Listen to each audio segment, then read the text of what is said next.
L'une des idées les plus intéressantes que j'ai apprises dans le livre intitulé « Get Good with Money » de Tiffany Haddish est le concept de plénitude financière, qui signifie être financièrement complet en prenant le contrôle de tous les aspects de nos finances. Pour ce faire, nous devons créer des systèmes dans 5 catégories différentes qui sont la gestion de l'argent, la gestion de la dette, l'investissement, la protection du patrimoine, c'est-à-dire l'assurance, et la planification de notre héritage. Aujourd'hui, nous allons parcourir les 10 étapes selon Tiffany Haddish, pour devenir financièrement complet et avoir le plein contrôle de notre vie financière. Bonjour à tous, et bienvenue sur le Titan Cuirassé, une chaîne où vous pouvez apprendre sur l'investissement, les finances personnelles, la gestion de l'argent, la psychologie, et sur beaucoup d'autres sujets d'éducation financière, parce que les écoles ne vont pas le faire à votre place.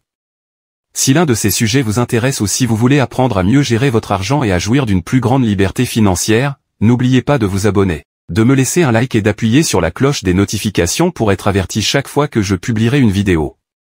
Et si vous voulez soutenir la croissance de cette chaîne, vous pouvez consulter certains des liens que j'ai laissés dans la description ci-dessous, qui comprennent un essai gratuit de 30 jours d'Audible et 2 livres audio gratuits de votre choix, ainsi qu'une liste de livres sur l'argent que je recommande de consulter, ou vous pouvez partager cette vidéo avec un ami, et laisser un commentaire ci-dessous pour me dire quel sujet vous aimeriez que j'aborde dans les prochaines vidéos.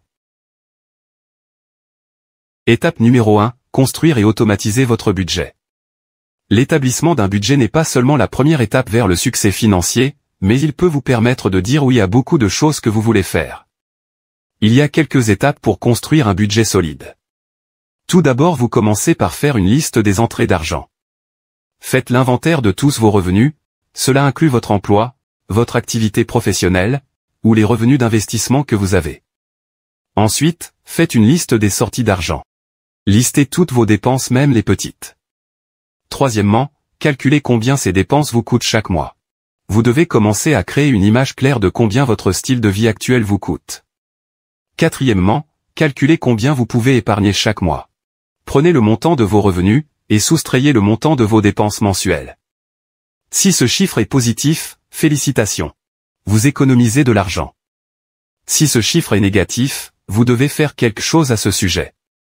Cinquièmement, attribuez des catégories de contrôle à vos dépenses. Ici, vous devez classer chaque dépense en fonction du degré de contrôle que vous exercez sur elle. Par exemple, votre course quotidienne au Starbucks serait considérée comme une dépense à contrôle élevé. Votre facture d'électricité serait une dépense à contrôle moyen, et votre prêt hypothécaire serait une dépense à contrôle faible. Si votre épargne mensuelle n'est pas aussi élevée que vous le souhaiteriez, il est temps de réduire certaines de vos dépenses courantes, en commençant par celles qui font l'objet d'un contrôle élevé. Numéro 6, séparez et organisez vos fonds. Haddish recommande d'avoir 4 comptes bancaires différents. 2 comptes de chèque et 2 comptes d'épargne. Le compte de chèque numéro 1 est celui sur lequel tous vos fonds arrivent et sont distribués. Le compte de chèque numéro 2 est celui sur lequel toutes vos factures sont payées. Le compte d'épargne numéro 1 est destiné à l'épargne d'urgence, et le compte d'épargne numéro 2 est destiné à l'épargne à long terme. Et enfin, automatisez vos comptes bancaires et vos comptes d'épargne. Vous pouvez mettre en place des transferts automatiques de votre compte principal vers le reste de vos comptes chaque mois. De cette façon, vous n'avez pas besoin d'organiser votre épargne. Étape numéro 2, organisez votre épargne. La plupart d'entre nous savent qu'il est important d'épargner de l'argent, car c'est la base de notre réussite financière, mais nous devons savoir comment l'organiser. Il y a 2 objectifs principaux à atteindre en matière d'épargne. Premièrement, constituer un fonds d'urgence. Pour commencer, mettez de côté 3 mois de vos dépenses de base sur votre premier compte d'épargne. Idéalement, ce compte devrait être dans une coopérative de crédit, car les taux d'intérêt y sont généralement plus élevés et il est très facile de retirer de l'argent en cas d'urgence. Deuxièmement, constituez un compte d'épargne à long terme. Une fois que vous avez mis de côté au moins 3 mois de vos dépenses de base, il est temps de mettre de l'argent de côté pour le long terme sur votre deuxième compte d'épargne. Une bonne idée est de créer des compartiments à l'intérieur de votre deuxième compte d'épargne pour mieux organiser votre argent. Par exemple, si vous souhaitez acheter une maison dans les prochaines années, vous pouvez créer un compte d'épargne pour votre maison, puis un autre pour vos investissements, et un autre pour vos vacances annuelles.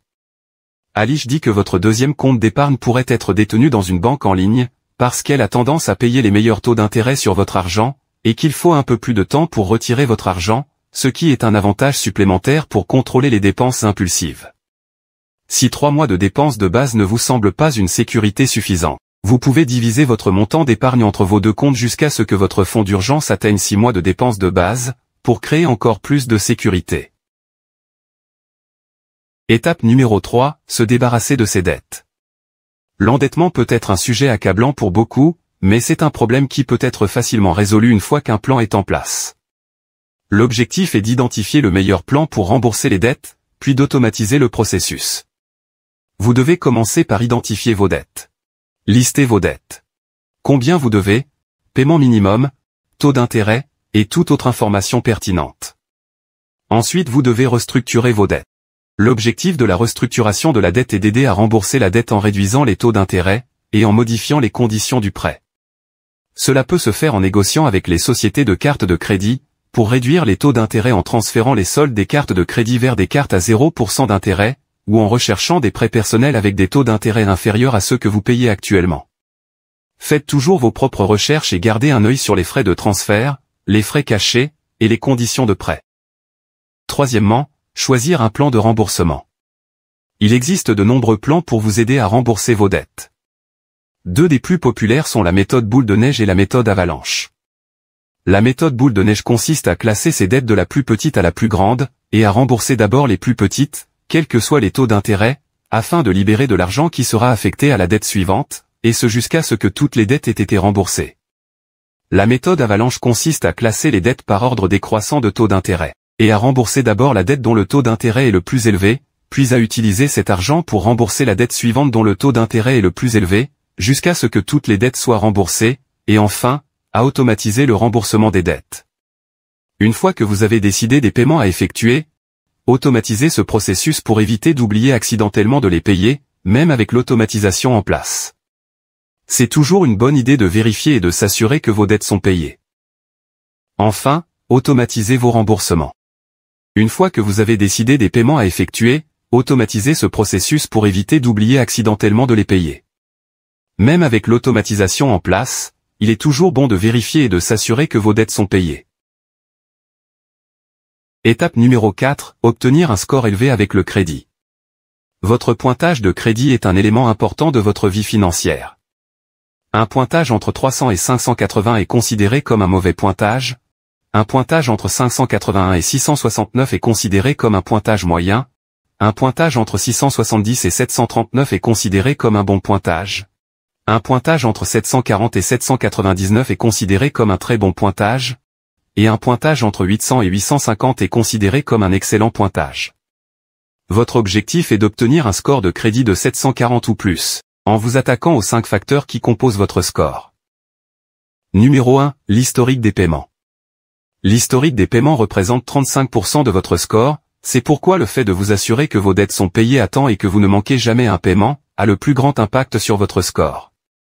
Numéro 2, l'utilisation du crédit. C'est la part de votre crédit total disponible que vous utilisez actuellement, et cela représente une part de 35% de votre score. Alice dit que c'est une bonne idée de maintenir votre utilisation en dessous de 30% pour obtenir les meilleurs résultats. Numéro 3, durée du crédit. Il s'agit de la durée pendant laquelle vous avez utilisé le crédit, et cela représente 15% de votre score. C'est parce que les prêteurs font plus confiance aux emprunteurs qui ont de l'expérience dans la gestion du crédit qu'à ceux qui n'en ont aucune. Numéro 4, demande de renseignements ou enquête. Chaque fois que vous faites une demande de crédit, l'entreprise se renseigne sur votre code de crédit auprès des agences d'évaluation du crédit, ce qui affecte votre cote. Il y a 2 types de demandes de crédit. Les demandes légères, et les demandes difficiles. Les demandes légères n'affectent pas votre score de crédit, par exemple lorsque vous vérifiez votre score de crédit ou lorsqu'une société de cartes de crédit vous envoie des offres préapprouvées. Les demandes de renseignements difficiles ont un impact sur votre pointage de crédit et représentent 10% de votre pointage. Ces demandes de renseignements nécessitent votre autorisation, et sont généralement effectuées lorsque vous faites une demande de crédit. L'objectif est donc de limiter ces demandes de renseignements au minimum. Numéro 5, combinaison de crédit. Le nombre de types de crédit que vous gérez a également un petit impact sur votre pointage de crédit. Les prêteurs aiment voir qu'un emprunteur a de l'expérience dans la gestion de différents types de crédit. Ce n'est pas une bonne idée de prendre différents types de crédit juste pour augmenter votre score. Le crédit ne doit être pris qu'en cas de besoin. C'est une cerise sur le gâteau de la gamme des scores de crédit. Si vous cherchez à entrer dans le club des 800 et que vous n'y arrivez pas, vous pouvez ajouter un peu de mélange à votre crédit. Étape numéro 5, apprendre à gagner de l'argent. Jusqu'à présent, nous avons créé les bases de bonnes habitudes financières, il est maintenant temps de passer à un tout autre niveau. L'objectif de cette étape est de se concentrer sur l'augmentation de ses revenus. Il est beaucoup plus facile de suivre son budget, d'économiser plus d'argent, et de rembourser ses dettes lorsqu'on gagne plus d'argent. Alish passe en revue 4 étapes pour vous aider à augmenter vos revenus. Numéro 1, maximisez votre potentiel de gain au travail. L'objectif est de trouver des moyens de gagner plus d'argent sans se tuer à la tâche. Alors, cherchez à savoir si vous pouvez obtenir une augmentation ou monter en grade dans l'entreprise où vous travaillez afin de commencer à être mieux payé. Numéro 2, évalue tes compétences. Au cours de ta vie, tu as développé un ensemble de compétences à la fois dans ton travail et en dehors de ton travail. Fais l'inventaire de toutes ces compétences. Numéro 3, décide lesquelles de ces compétences tu peux monétiser. À partir de ta liste de compétences, détermine lesquelles d'entre elles tu peux vendre à d'autres personnes. Par exemple, si vous êtes comptable, vous pouvez commencer à aider les petites entreprises à tenir leur comptabilité. Numéro 4, chiffrez-les. Déterminez ce que d'autres entreprises facturent pour un service similaire, et commencez là. Vous pouvez modifier au fur et à mesure en fonction de l'offre et de la demande. Étape numéro 6, investissez comme un initié. Aucun plan financier n'est complet sans que votre argent fasse plus d'argent. Lorsqu'il s'agit de votre plan d'investissement, Alish dit qu'il est important d'en avoir un, qui soit à la hauteur de vos attentes. Vous devriez avoir 2 stratégies d'investissement. Une stratégie de retraite et une stratégie de richesse. L'objectif de votre stratégie de retraite est de vous aider à arrêter de travailler tout en maintenant votre style de vie. L'objectif de votre stratégie de richesse est d'améliorer votre style de vie. Nous commencerons par la retraite. Déterminez d'abord combien d'argent vous avez besoin pour la retraite. Une stratégie standard est de multiplier votre coût de vie annuel par 25. Donc si vous dépensez 65 000 $ par an, votre objectif est de disposer de 1,6 million de dollars pour prendre votre retraite. C'est ce qu'on appelle la règle des 4%. Elle stipule que si vous dépensez 4% ou moins de votre argent, vous ne manquerez probablement jamais d'argent, car historiquement, le rendement du marché est de 8% par an. Donc vous vivrez de vos intérêts et non de votre capital. Deuxièmement, décidez où placer votre argent. C'est ici que vous décidez où vous hébergerez vos investissements. L'avantage est que vous pouvez choisir plus d'une solution. De nombreuses personnes combinent un 401k, un Roth IRA, ou un SEP IRA. Troisièmement, choisissez votre combinaison d'investissement. C'est ici que vous choisissez quels actifs vont dans votre portefeuille. En général, vous souhaitez investir à la fois dans des actions et des obligations. Les actions vous donnent l'élan pour faire croître vos investissements, mais avec un peu plus de risque. Les obligations vous donnent une croissance lente et régulière, et vous permettent de gagner de l'argent avec un peu plus de sécurité. Quatrièmement, mettez en place l'automatisation. Une fois que vous avez calculé la part de votre revenu qui sera consacrée à votre retraite, automatisez-la. De cette façon, vous aurez construit un système qui s'occupera de votre retraite à votre place. Étape numéro 7, soyez bon avec l'assurance. Vous avez travaillé très dur à ce stade pour créer un excellent portefeuille d'investissement et de retraite. La dernière chose que vous souhaitez, c'est qu'une urgence imprévue vienne tout gâcher. Comprendre ce qu'est l'assurance vous permettra de protéger votre argent contre les circonstances inattendues qui cherchent à s'en emparer. Il existe 3 grandes catégories d'assurance à prendre en compte. L'assurance maladie, l'assurance vie, et l'assurance invalidité. L'assurance maladie vous permet de réduire les factures médicales importantes que vous pourriez recevoir en cas d'urgence médicale. L'assurance vie est un contrat entre vous et la compagnie d'assurance, en vertu duquel vous payez une prime chaque mois, et en échange, la compagnie versera un montant forfaitaire prédéterminé à vos proches au cas où vous décéderiez, quel que soit le montant que vous avez réellement payé.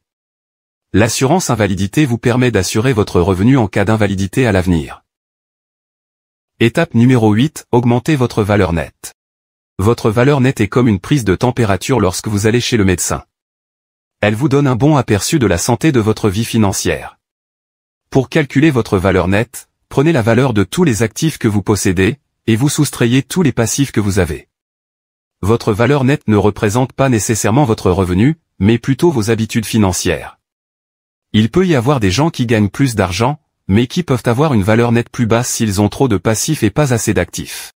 Vous devez connaître votre valeur nette, du moins pour l'instant, car dans de nombreux cas, ce chiffre peut être négatif. Si vous avez trop de dettes, il est temps d'augmenter votre valeur nette.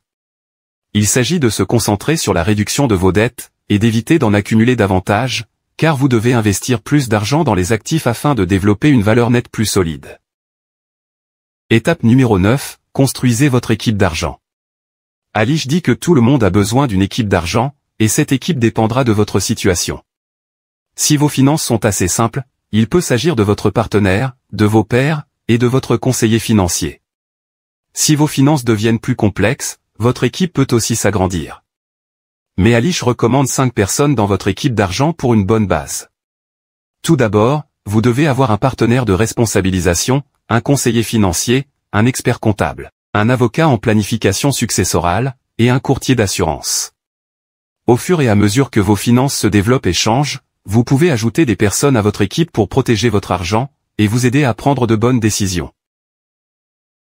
Étape numéro 10, laissez un héritage. La dernière étape de votre plan financier est de laisser un héritage à votre famille et à vos amis. Vous devez prendre des dispositions pour le moment où vous ne serez plus là. Il existe 2 principaux types de dispositions pour votre héritage. Un testament, et une fiducie viagère. Un testament est un document juridique qui entre en vigueur à votre décès.